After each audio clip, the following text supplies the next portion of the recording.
சத்தம் கேட்க போகுது வீடெல்லாம்.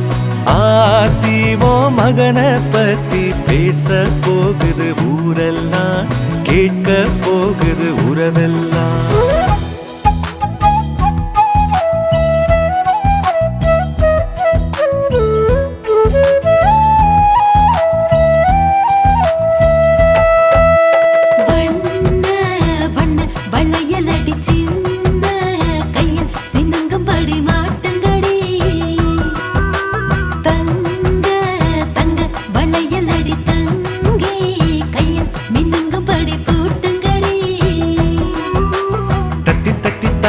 என் நெஞ்சில் வந்து மோதி அள்ளி சென்ற கையால் அவன் என்னை அணைப்பான். விட்டு போன சொந்தம் அது எல்லாம் ஒன்னா சேரும். சிங்க குட்டி வந்து அட நம்ம இணைப்பான்.